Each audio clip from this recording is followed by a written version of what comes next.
Assalamualaikum warahmatullahi wabarakatuh. Innal hamdalillah nahmaduhu wa nasta'inuhu wa nastaghfiruh wa na'udzu billahi min shururi anfusina wa min sayyiati a'malina. May yahdihillahu fala mudilla lahu wa may yudlil fala hadiyalah. Ashhadu an la ilaha illallah wahdahu la syarika lah wa ashhadu anna Muhammadan abduhu wa rasuluh la nabiyya wa la rasula ba'dah. Allahumma salli wa sallim ala nabiyyina Muhammad wa ala alihi wa sahbihi wa man walah. Rabbi zidna ilma warzuqna fahma wa 'allimna ma yanfa'una. Allahumma inna nas'aluka ilman nafi'a wa rizqan tayyiba wa 'amalan mutaqabbala. Allahumma inna nas'aluka min fadlika wa rahmatika fa innahu la yamlikuha illa anta. Allahumma inna nas'aluka al-huda wat-tuqa wal-'afafa wal-ghina. Allahumma atina fid dunya hasanah wa fil akhirati hasanah wa qina azaban nar. Amin. Amma ba'du, ma'asyiral muslimin wal muslimat, bapak-bapak dan ibu-ibu yang mudah-mudahan dirahmati Allah Subhanahu wa ta'ala. Alhamdulillah, kita dipertemukan kembali dalam kondisi baik, sehat semuanya ya Bapak Ibu. Kita doakan semoga yang sedang sakit, baik yang hadir maupun yang di rumah, semoga diberikan kesembuhan. Yang sedang gelisah, sedih dan galau, semoga diberikan ketenangan dan dijauhkan dari kesedihan. Semoga Allah senantiasa memberikan kita taufik sehingga bisa melakukan kebaikan dan ketaatan. Amin ya rabbal alamin. Suara saya jelas jemaah? Apa mantul-mantul suaranya? Ya? Kurang jelas? Jelas? Baik, dibuka Bapak Ibu surat Al-Ghasyiyah ya. Kita akan baca terlebih dahulu sebelum kita pelajari maknanya. Baik, kita baca surat Al-Ghasyiyah bersama-sama. A'udzu billahi minasy syaithanir rajim. Bismillahirrahmanirrahim. Hal ataka hadisul ghashiyah. Wujuhun yawma idin khashi'ah. Amilatun nasibah. Tasla naran hamiyah. Tusqa min aynin aniyah. ليس لهم طعام إلا من ضريع لا يسمن ولا يغني من جوع وجوه يومئذ ناعمة لسعيها راضية في جنة عالية لا تسمع فيها لاغية فيها عين جارية فيها سرر مرفوعة وأكواب موضوعة ونمارق مصفوفة وزرابي مبثوثة أفلا ينظرون إلى الإبل كيف خلقت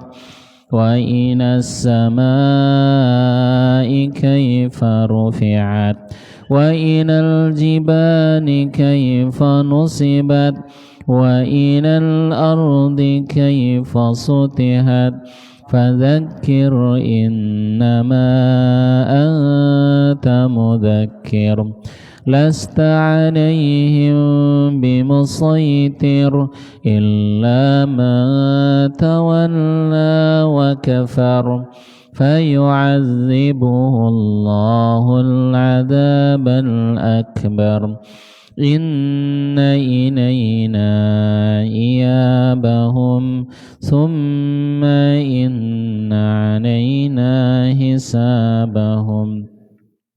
Sadaqallahul azim. Ar-Rahman arhamna bil Quran. Bapak Ibu yang mudah-mudahan dirahmati Allah, sebelumnya sampai ayat berapa? Saya lupa. Baik. Sampai ayat berapa, Bu? Bu Ibu biasanya nyatet. Surat Al-Ghasyiyah ini surat Makkiyah. Kemudian berkaitan dengannya disunnahkan, dianjurkan untuk dibaca pada saat sholat Jumat, pada saat Idul Fitri, Idul Adha. Ada lagi? Ya. Faqra'u ma tayassara minal Qur'an. Imam membaca surat yang mudah dibaca. Kalau hal ataka hadisul ghasyiyah enggak hafal, ya baca yang lain tidak apa-apa. Hal di sini maknanya bukan pertanyaan, maknanya bukan apakah. Hal di sini maknanya qad, telah. Artinya telah datang kepadamu wahai Nabi hadisu, berita al-ghasyiyah. Ghasyiyah itu apa? Salah satu dari nama hari kiamat. Kenapa hari kiamat dinamakan ghasyiyah? Ghasyiyah itu maknanya menyelimuti, menutupi secara menyeluruh. Artinya kejadian hari kiamat, kengerian hari kiamat, benturan-benturannya, gempa-gempanya, kegelapannya, itu menyelimuti seluruh alam, bukan hanya terjadi pada satu tempat. Semuanya merasakan kedahsyatan, kengerian hari kiamat, maka dinamakan ghasyiyah. Wujuhun, wajah-wajah, yauma idzin, pada hari itu, khasyi'atun. Khasyi'atun artinya apa? Tunduk, takut, hina, rendah. Wajahnya siapa yang tunduk, rendah, hina? Wajah orang-orang kafir. Di dunia mereka tidak takut kepada Allah, maka mereka menjadi hina dan tunduk di hari kiamat. Apakah tunduk dan merendahkan diri serta takut kepada Allah di hari kiamat itu bermanfaat? Apakah bermanfaat jamaah takut pada Allah di hari kiamat? Tidak bermanfaat orang yang takut pada Allah di hari kiamat. Karena memang sudah sepantasnya orang itu semuanya takut. Tidak ada yang berbicara pada hari kiamat kecuali yang Allah izinkan. Adapun kalau kita takut kepada Allah di dunia, maka takutnya kita kepada Allah ini satu, kita akan diberikan rasa aman. Dua, apabila kita takut kepada Allah di dunia, maka takutnya ini akan membuat kita bisa diberikan 2 surga. Waliman khafa maqama rabbih jannatan. Orang yang takut kepada Allah baginya 2 surga. Yang ketiga, orang yang takut kepada Allah kemudian berlinang air matanya menangis, maka mata yang menangis karena takut kepada Allah tidak akan disentuh api neraka.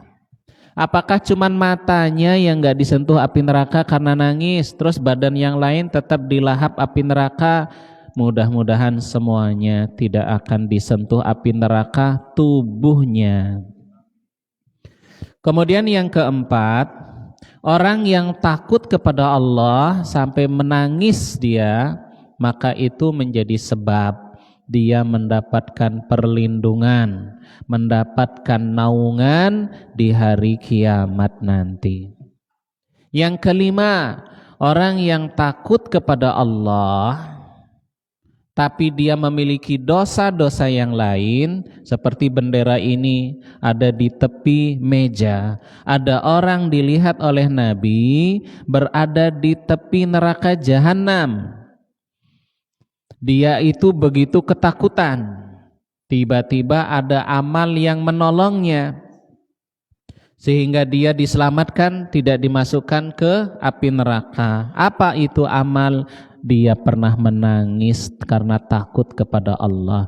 Jadi menangis dan takut kepada Allah di dunia sangat bermanfaat dan bisa menolong kita di akhirat. Adapun orang yang tidak takut kepada Allah di dunia, maka nanti dia seperti yang dikabarkan, khasyi'atun, di hari kiamat tunduk, hina, rendah, yaitu orang-orang kafir. Amilatun, orang-orang kafir itu bekerja, nasibatun, dan kepayahan.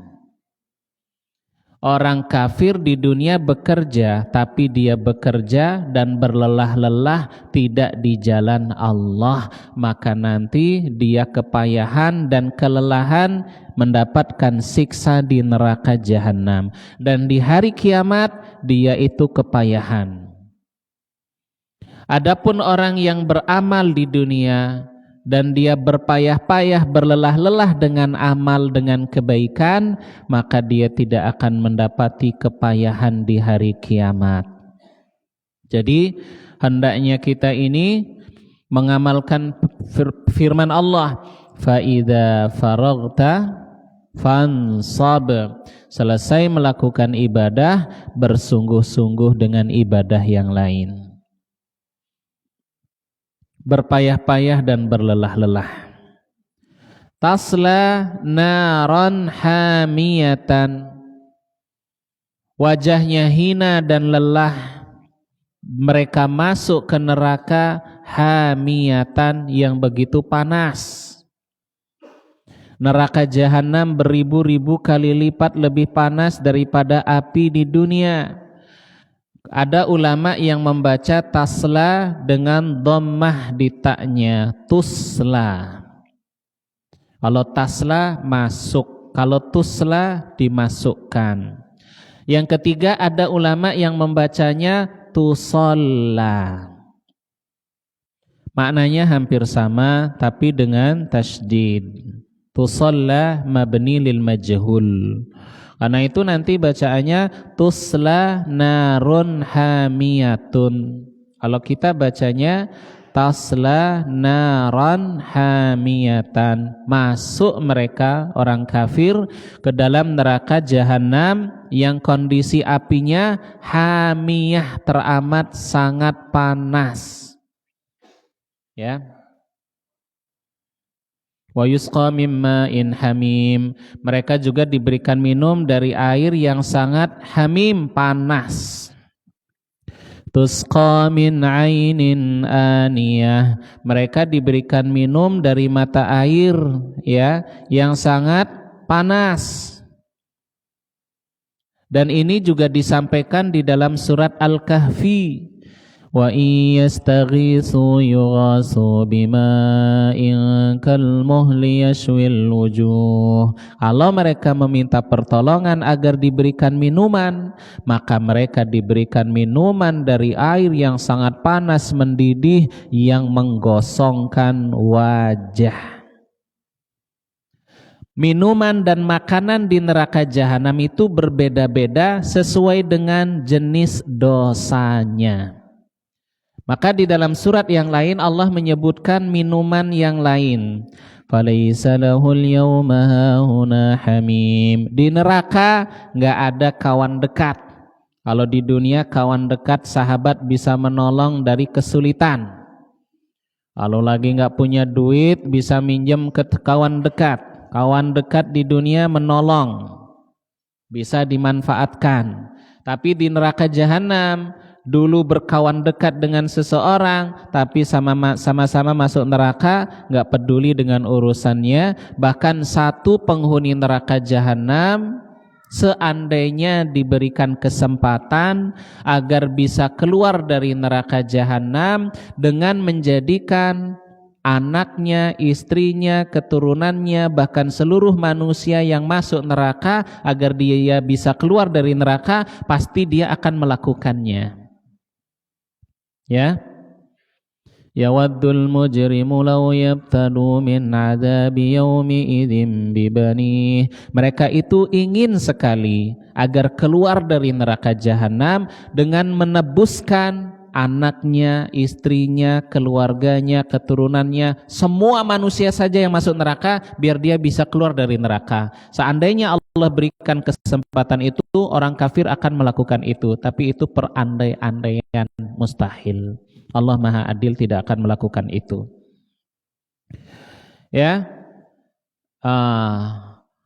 Wala ta'amun illa min ghislin. Tidak ada makanan kecuali nanah dan darah. Di dunia saja, nauzubillah.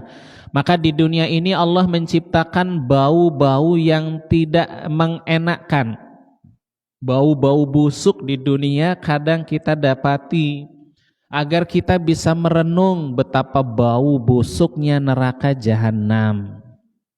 Di dunia kita tidak tahan, mohon maaf, dengan bau bangkai tikus.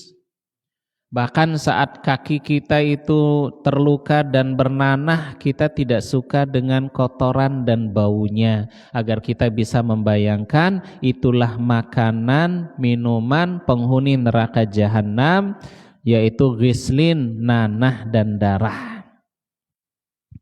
Sebagaimana di dunia ini Allah menciptakan bau-bau harum, agar kita bisa membayangkan betapa harumnya surga.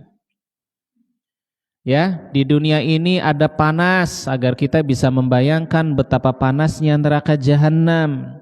Di dunia ini ada kesejukan, betapa sejuknya surga. Ya, la yarawna fiha syamsan wa la zamharira. Di surga para penghuni surga tidak merasakan dingin, panas. Dia ada dingin kayak sekarang puncak dingin Juni Juli, ya, pakai jaket, ke masjid pakai kaos kaki, tidur pakai selimut, lagi dingin-dinginnya di Baturaden, di Gunung Slamet. Agar kita bisa membayangkan, di neraka jahanam itu ada dingin yang menghancurkan. Neraka itu dibagi jadi dua, panasnya, kemudian ada dinginnya yang menghancurkan. Tapi di surga tidak ada dingin dan juga tidak ada panas dan gerah. Ya, tidak ada di surga seperti itu. Ini di dunia ada sifat-sifat surga, tapi hanya bayangan. Di dunia ada sifat-sifat neraka, tapi hanya sekilas. Akan tetapi siksaannya dan panasnya beribu-ribu kali lipat. Jadi ada penghuni neraka jahanam diberikan makanan ghislin. Dalam surat Al-Waqiah ada yang diberikan makanan, summa innakum ayyuhadhdallunal mukazzibun. Kemudian kalian, wahai orang-orang yang mendustakan lagi orang-orang yang tersesat, kalian akan makan. Summa innakum ayyuhadhdallunal mukazzibun la'akiluna min syajarim min zakkum. Kalian akan makan dari pohon zakkum. Pohon zakum yang buahnya itu seperti kepala-kepala setan. Famali'una minhal butun. Pohon zakum itu akan memenuhi perut kalian, wahai penghuni neraka jahanam. Fasyaribuna 'alaihi minal hamim. Kalian akan minum dari minuman yang teramat sangat panas. Fasyaribuna syurbal him. Kalian minum di neraka jahanam itu saking hausnya seperti onta minum yang kehausan. Jamaah lihat di Google, di YouTube, onta sekali minum sampai bisa 100 liter. Sel darah merah onta itu bulat sehingga mampu menampung air dan mampu menghemat penggunaan air walau berjalan berpuluh-puluh kilo, berminggu-minggu, hanya dengan 1 kali minum bisa bertahan melakukan perjalanan membawa beban berat sampai 2 pekan. Puluhan kilo. Onta ajaib. Tubuhnya didesain agar tidak ada dehidrasi di gurun yang sangat panas. Kalau kita 3 hari nggak minum, mati. Sel darah merah kita berbeda dengan onta. Demikian, jadi kalau kita tidak minum 3 hari bisa mati. Demikian pula kalau kita nggak baca Quran, hati kita bisa mati. 3 hari nggak minum kita bisa mati. Kalau kita nggak baca Quran, orang yang di hatinya tidak ada Al-Quran seperti rumah kosong yang mau roboh. Jamaah lihat rumah tetangga gitu ya, sudah tidak dihuni, sudah meninggal penghuninya, bertahun-tahun kosong tidak terawat, suasananya tidak menyenangkan kalau tiba-tiba ditempati. Itulah hati orang yang di dalamnya tidak ada Al-Quran. Laisa lahum ta'amun illa min dhari'. Tidak ada bagi orang neraka jahanam makanan kecuali dhari'. Dori itu kalau dalam bahasa Arab sejenis pohon yang berwarna, pohon merambat yang pendek. Ketika dia masih hijau, tidak ada onta yang mau makan karena dia berduri dan rasanya pahit. Apalagi ketika masih hijau, ya dori sejenis pohon di Arab itu ketika hijau, berduri dan rasanya pahit, onta nggak mau makan. Apalagi sudah kering, nggak ada yang mau makan. Nah ini gambaran makanan yang Allah berikan kepada penghuni neraka jahanam. Dori', makanan yang berduri. Kalau di dunia ada onta yang memiliki rongga dan lapisan lidah, lapisan rongga mulut itu yang tebal, anti sayat. Bayangkan jamaah, rongga mulut dan lidahnya si onta itu anti sayatan, dan dia itu elastis dan juga tebal sehingga onta mengunyah pohon kaktus seperti mengunyah permen, tidak akan terluka tertusuk duri dari buah yang berduri atau dari ranting pohon yang berduri. Lihat aja di Google, YouTube kalau nggak percaya. Dikunyah itu sama onta, wow, kenyang. Dan ini rongga mulut lidah onta itu nggak tertusuk-tusuk duri. Allah bikin elastis dan tebal, anti sayat, anti tusuk. Di dunia belum ada itu baju anti sayatan, anti tusukan. Baik. Nah, kenapa pohon yang berduri ini dinamakan dori? Karena orang yang masuk neraka jahanam ketika memakan pohon berduri di neraka jahanam, mereka itu memohon-mohon agar dihentikan siksaan yang sangat menyakitkan. Apa? Ngunyah pohon berduri, merusak rongga mulut, masuk ke tenggorokannya robek, kemudian memenuhi perutnya, terasa sakit. Jamaah pernah makan lele, duri lele nancap di tenggorokan? Saya pernah berhari-hari itu duri lele lagi musim Covid, sudah sembuh Covid, sama tetangga dikasih makan lele. Itu durinya nyangkut di tenggorokan berhari-hari. Rasanya sakit dan tidak nyaman. Kata istri, kunyah itu nasinya dibantalin, sudah tak telan. kunyah pisang sudah tak telan, kumur-kumur air garam, semuanya udah tak lakukan. Masih aja duri itu nancap di tenggorokan saya. Akhirnya pergi ke dokter spesialis. Habis berapa itu? 200.000 apa 300.000? Cuman ngeluarin duri. Tek, ini Pak durinya udah selesai. Dokter Bambang, Karangpucung. Subhanallah. Itu bagaimana dengan penghuni neraka jahanam? Makanannya berduri dan memenuhi rongga, merobek tenggorokan, merobek mulut dan merobek perut mereka.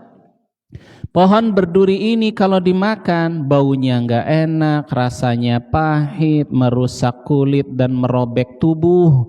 La yusmin, mereka enggak kenyang. Wala yughni min ju', dan tidak hilang rasa laparnya kalau makan pohon itu. Jadi enggak kenyang dan tidak menggemukkan dan tidak menghilangkan rasa lapar. Orang kafir menghina. Orang kafir Quraisy mengejek Al-Quran dan mengejek Nabi Muhammad SAW. Apa kata mereka?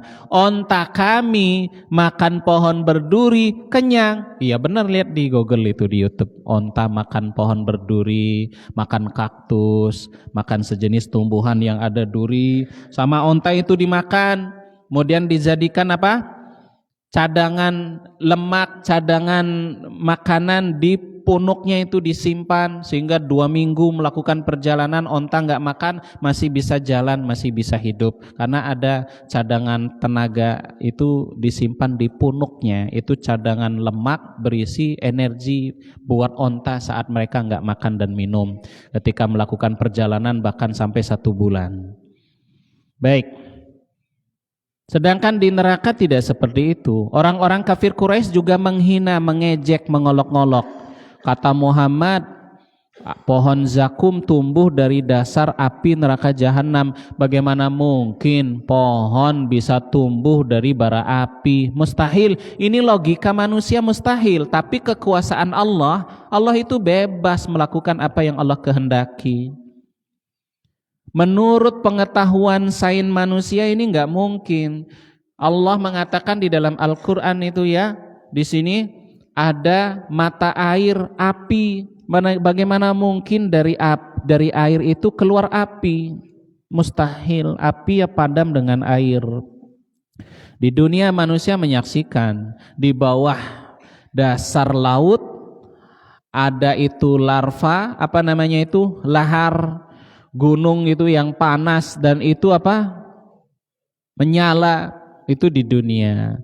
Jadi kadang orang yang kafir itu menghina Al-Quran dengan mengejek beberapa ayat yang menurut mereka tidak masuk akal. Ini kondisi orang-orang di neraka jahanam. Dan kemudian Allah mengabarkan kondisi yang jauh berbeda, yaitu kondisinya orang-orang yang ada di surga. Wujuhun, wajah-wajah di surga, yauma idzin, pada hari itu, na'imatun, penuh dengan kenikmatan. Wajah para penghuni surga disebutkan di dalam Al-Quran, wujuhun yauma idzin musfirah, dhahikatum mustabsyirah. Wajah orang-orang beriman ketika diberikan catatan amal, rapot amal, buku amalnya dari arah kanan, wajahnya berseri-seri, dia tertawa berbahagia. Ha umqra'u kitabiyah. Ketika orang beriman diberikan rapot amalnya dari kanan, wajahnya bahagia bersinar, dia tertawa bergembira, dia saking senangnya bilang, nih lihat rapot amal saya, isinya baik-baik semuanya. Di dalam surat Al-Qiyamah Allah juga menyebutkan wujuhun yawma idzin nadhirah, pada hari itu wajah orang yang beriman putih berseri-seri. Kenapa wajah orang beriman putih berseri-seri? Ya karena bahagia. Kenapa dia bahagia? Ila rabbiha nazirah, melihat Tuhannya. Jadi di dunia orang yang bahagia itu wajahnya berseri-seri. Demikian pula wajah orang-orang yang beriman di surga lebih putih, lebih bercahaya daripada cahaya bulan. Bagaimana bisa itu? Silau dong, jangan dibayangin seperti itu. Di dunia ada orang yang wajahnya terlihat bahagia cerah, tapi batinnya tersiksa. Ya enggak Pak? Jadi Allah menggambarkan dari luar saja orang itu terlihat bahagia, bagaimana dengan batinnya? Ya. Maka Allah Subhanahu wa taala menggambarkan kebahagiaan sempurna yang diberikan kepada para penghuni surga, wajahnya berbahagia. Yauma tabyaddu wujuh, pada hari kiamat nanti di akhirat ada orang yang wajahnya putih. Sebaliknya, yauma taswaddu wujuh, ada wajah yang hitam, gelap dan muram. Wajahnya siapa yang hitam, gelap dan muram? Wajahnya orang kafir. Lisa'yiha radiyah, karena mereka ridha atas pemberian dan pahala karunia yang Allah berikan. Wala sawfa yu'tika rabbuka fatardha, dan Tuhanmu akan memberikan kepadamu balasan. Allah akan memberikan anugerah dan pahala. Wala sawfa yardha, sehingga kita itu pasti akan ridha dengan Allah. Lisa'yiha radiyah, ridha dengan Allah, karunia surga dan balasannya.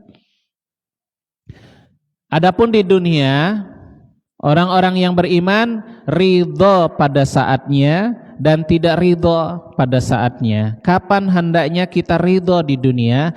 Kita hendaknya ridha Allah sebagai Tuhan, Islam sebagai agama, Muhammad sallallahu alaihi wasallam sebagai nabi. Yang keempat, di dunia kita harus ridha dengan ketentuan Allah yang baik dan yang buruk. Diberikan kesehatan kita ridha, diberikan sakit ya harus ridha. Diberikan keselamatan ridha, diberikan kesulitan dijalani dengan ridha. Ya, berkaitan dengan ketentuan Allah kita harus ridha. Yang kelima, kita ridha dengan rizki yang Allah berikan kepada kita. Maka barang siapa yang meridhai Allah dengan segala bentuknya lima tadi, Allah akan meridhoinya di hari kiamat. Adapun amal yang kita kerjakan, kebaikan dan kewajiban yang sudah dikerjakan, apakah kita harus ridho? Belum ridho, belum puas, karena kita merasa masih kurang. Jadi berkaitan dengan amal soleh, kita merasa belum puas, masih merasa kurang. Kalau jamaah sudah merasa puas dengan kebaikan yang sudah dikerjakan, nanti jadi malas. Kan saya sudah banyak sholatnya, sedekahnya, istighfarnya, sudah banyak amalnya, saya mau santai dulu, nggak bisa. Jadi berkaitan dengan amal, kita belum ridho, belum puas. Sampai meninggal husnul khotimah, ketika surga ditampakkan, ketika malaikat itu datang mencabut nyawa orang beriman, wannashitati nashta, malaikat-malaikat yang mencabut nyawa orang beriman dengan ramah, dengan senyum. Baru di situ kita ridho. Kalau di dunia sekarang, dengan ibadah yang sudah kita kerjakan, kita belum merasa cukup, belum merasa puas. Kita merasa kurang. Tapi berkaitan dengan dunia, alhamdulillah Allah sudah memberikan. Jadi kita harus ridho dengan pemberian Allah Subhanahu wa taala. Orang yang ridho dan bersyukur atas pemberian Allah, dia tidak akan melakukan yang haram. Jadi yang masih suka korupsi, mencuri dan melakukan haram, itu orang enggak bersyukur. Tapi orang yang bersyukur, udah Allah sudah memberikan saya kecukupan. Ngapain saya makan yang haram? Allah sudah berikan yang halal. Ridho. Tapi kalau enggak ridho, ya mencuri, ya korupsi, nyimpan emas 74 kilo di kafe. Itu kan orang enggak ridho dengan karunia Allah. Kalau udah ridho, udahlah, saya udah dapat gaji, saya nggak mau menerima suap. sudah dapat gaji resmi yang itu halal, di luar itu nggak mau menerima suap, korupsi. Adapun urusan ibadah kita belum puas, masih merasa kurang. Fi jannatin 'aniyah, mereka berada di dalam surga yang tinggi. Surga itu berapa tingkat? Berapa tingkat jamaah surga? Berapa tingkat di surga? Imam Ibnul Qayyim menyebutkan 2 hadis. Hadis yang pertama, inna fil jannati mi'atu darajah. Di surga itu ada 100 derajat. A'addallahu liman syahada fillah. Allah siapkan bagi orang yang jihad, mati syahid di jalan Allah. Nah, kemudian hadis yang kedua dari Aisyah, jumlah derajat di surga itu bukan 100, tapi sejumlah ayat Al-Quran. Berapa jumlah ayat Al-Quran? 6.236 ayat. Apakah itu benar 6.236 ayat? Nah, di sini ulama berbeda pendapat. Jadi ada orang nanti dapat derajat surga tinggi disebabkan karena dia dulu ahli Quran. Ahli Quran itu siapa? Yang belajar Quran, mencoba menghafalkannya dan mengamalkannya. Ini yang paling penting. 3, ahli Quran itu 3. Mempelajarinya, berusaha menghafalkannya dan mengamalkannya. Sehingga dia itu disuruh apa? Iqra, bacalah, warattil, dengan tartil. Fa inna manzilatak, tempatmu di surga akhir ayat yang kamu baca. Jadi kalau hafalnya surat-surat pendek, disuruh baca surat-surat pendek. Qul alhamdulillahi rabbil alamin, naik derajat. Ar-Rahmanir Rahim, naik derajat. Kalau hafalnya juz 30, amma yatasa'anu, naik derajat. Anin naba'il azim, naik derajat. Sampai minal jinnati wan nas, berapa ayat itu? Berapa derajat? Yang hafal 30 juz, seingatnya dia ayat terakhir itu derajatnya di surga. Kalau lupa-lupa ingat, udah baca yang diingat aja, sama malaikat dikasih tolerirnya. Jadi kata Aisyah radhiyallahu anha apa? Derajat di surga itu sejumlah ayat Al-Quran 6.236 ayat atau lebih sesuai dengan pendapat ulama yang lain. Dan berapa jarak antara satu surga dengan surga yang lainnya? Yaitu seperti, tapi tidak sama persis, kira-kira seperti jarak langit dan bumi. Berapa jarak langit dan bumi? Baca surat Al-Ma'arij. Ta'arujul malaikatu yawma idzin kana miqdaruhu 50,000 sanah. 50,000 sanah. Malaikat itu turun dari langit ke bawah itu 50,000 tahun perjalanan. 50.000 tahun perjalanan baru sampai. Itu ada 7 lapis langit yang jaraknya hanya Allah yang mengetahui. Maka demikian pula dengan surga, tinggi derajatnya bertingkat-tingkat. Baik. Adapun orang yang mati syahid diberikan derajat yang banyak. Demikian pula jamaah, ada sebab yang lain yang membuat seseorang itu ditinggikan derajatnya di surga. Tadi kan sudah disebutkan orang yang mati syahid derajatnya tinggi. Yang kedua, ahli Quran disuruh baca hafalannya, surganya ayat terakhir itu derajatnya. Yang ketiga, di antaranya apa? Yang bisa meninggikan derajat di surga, yang paling bagus perilakunya, akhlaknya. paling sabar, paling santun, paling pemaaf, paling pemalu, paling dermawan. Yang paling bagus akhlaknya itu bisa mengalahkan derajat orang yang rajin puasa, rajin sholat. Atau bisa menyamai derajat orang yang rajin sholat, orang yang rajin puasa. Sebab apa? Perilakunya, akhlaknya, tutur katanya, sifat pemaafnya, sifat pemalunya, sifat dermawannya. Intinya akhlak perilakunya itu bisa menyamai derajat orang yang rajin tahajud, orang yang rajin puasa. Kemudian yang keempat, di antara amal yang bisa meninggikan derajat di surga, apa itu? Punya anak soleh. Punya anak soleh. Anak soleh itu ada dua jenis. Satu, anak soleh yang hafal Quran.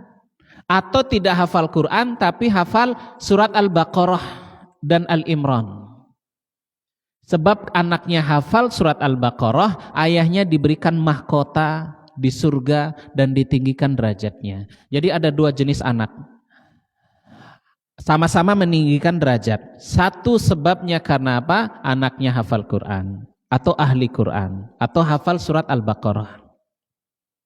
Yang kedua, anaknya enggak hafal Quran tapi rajin mendoakan orang tua. Maka disebabkan anaknya rajin mendoakan orang tua, bapaknya derajatnya di surga itu dinaikkan.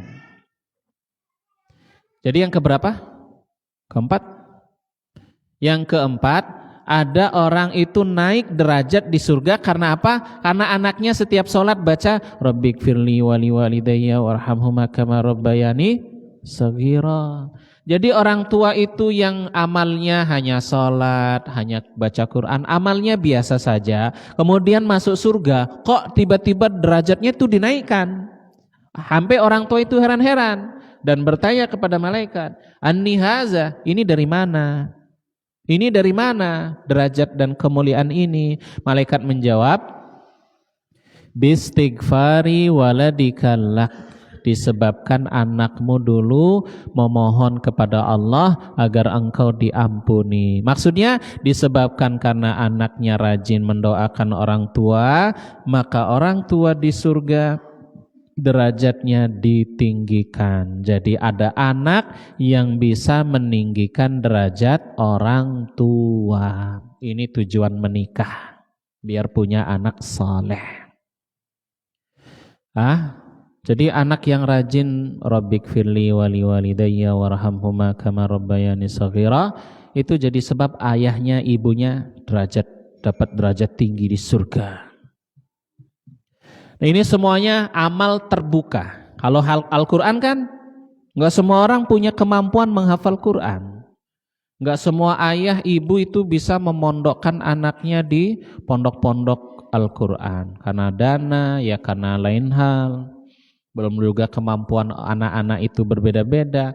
Tapi yang kedua, semua orang itu bisa, semua anak bisa meninggikan derajat bapak ibunya di surga dengan cara apa? Setiap sholat jangan lupa Rabbighfirli wali walidayya warhamhuma kama rabbayani shaghira. Maka ulama mengatakan apa?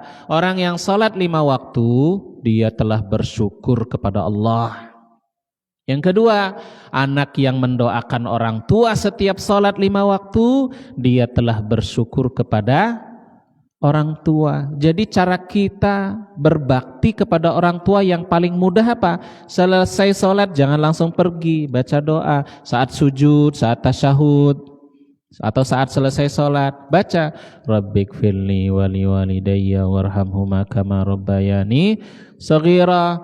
Ada anak-anak bandel, Semasa hidup orang tua sering bikin orang tua sedih. Ya sekarang itu kesempatannya berbakti dengan cara apa? Rabbighfirli wali walidayya warhamhuma kama rabbayani shaghira. Itu jadi sebab sekali lagi apa? Ayah ibunya masuk surga dan naik ditinggikan derajatnya karena anaknya. Ini tujuan kita menikah biar dapat anak. Apalagi anaknya 10. Semuanya setiap sholat Rabbighfirli. Wah, semakin banyak anak, semakin tinggi derajatnya di surga. Jadi ibu-ibu jangan takut punya banyak anak ya. fi jannatin 'aliyah, mereka berada di dalam surga yang tinggi, mewah, berkelas. Kata ulama, kata hadis Nabi, apa? Wadah kotak perhiasan isinya cemeti di surga itu lebih baik daripada seluruh perhiasan di dunia.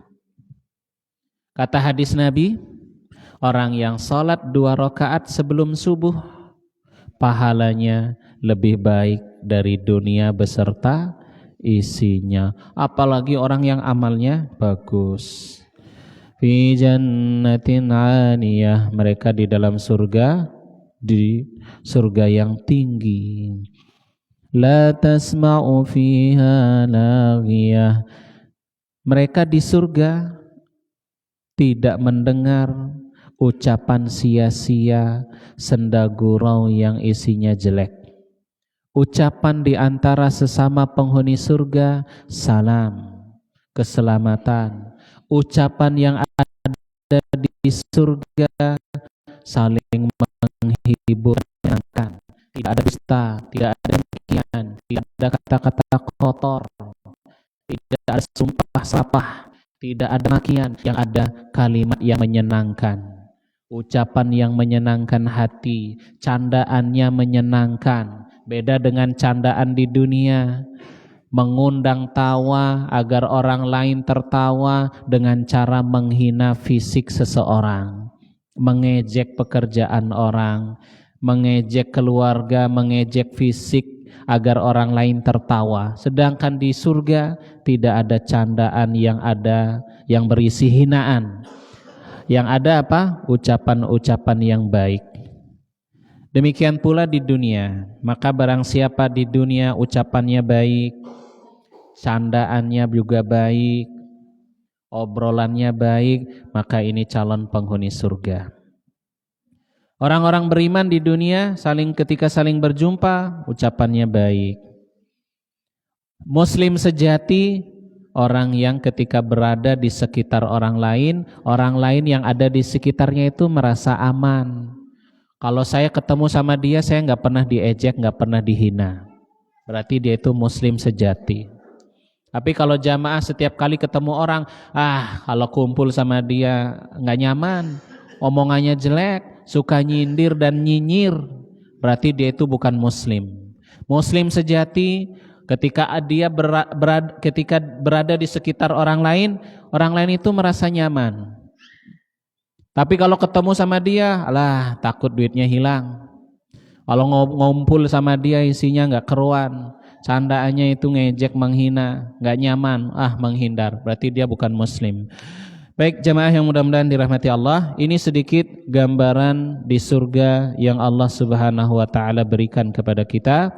Yang kita berdoa semoga Allah memasukkan kita ke dalam surga, menjauhkan kita dari siksa neraka. Amin ya rabbal alamin. Demikian. Ada yang mau ditanyakan jemaah? Ya.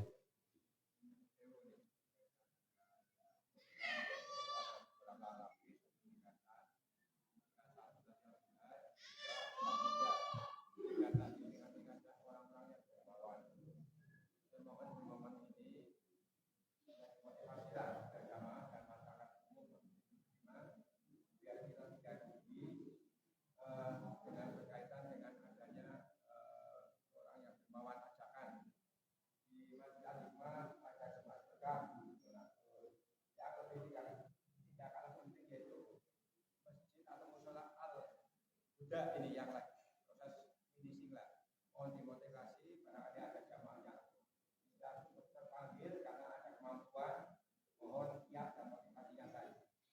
Baik. Di akhirat nanti ada beberapa jenis orang itu datang membawa pahala. Orang yang sholat membawa pahala sholat. Orang puasa datang membawa pahala puasa. Orang yang jihad membawa pahala haji. Orang haji membawa pahala haji. Orang yang berilmu membawa pahala mengajarkan ilmu. Ada satu orang membawa semua pahala itu. Dia dapat pahala sholatnya A, dapat pahala hajinya, dapat pahala puasanya, dapat pahala ilmu yang diajarkan. Siapakah dia? Orang yang membawa semua pahala orang tanpa mengurangi pahala orang. Orang yang sedekah, orang yang wakaf, orang yang berdonasi, itu membawa pahala semua orang. Bapak-bapak di sini ngaji, kemudian sholat, kemudian baca Quran, maka orang yang berdonasi wakaf masjid, dia mendapatkan pahala orang yang sholat, orang yang ngaji, orang yang baca Quran, orang yang zikir di masjid ini mendapatkan pahala, dan pahala itu juga Allah berikan kepada para donatur. Nah ini kata Ustadz Adi Hidayat apa? Cerdas dalam beramal, yaitu dengan cara apa? Mengeluarkan harta, diwakafkan, diinfakkan, disodakahkan. Mahasiswa itu belajar di kampus. Belajar di kampus dapat beasiswa dari siapa? Beasiswa dari donatur.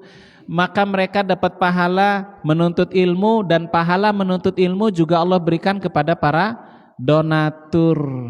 Yang bangun pondok, para santri sholat, belajar, hafal Quran, puasa di pondok, di asrama dan di masjid. Maka pahala para santri yang beribadah, yang tholabul ilmi di pondok, Allah juga berikan pahalanya sama seperti yang dilakukan para santri. Pahalanya Allah berikan juga kepada siapa? Para donatur. Jadi ini kelebihan yang Allah berikan, harta yang Allah lapangkan, maka hendaknya harta itu disyukuri dengan cara apa? Berdonasi, wakaf, infak, sedekah. Orang-orang yang infak, wakaf dan sedekah, apa yang akan Allah berikan? Fa amma man a'ta wattaqa.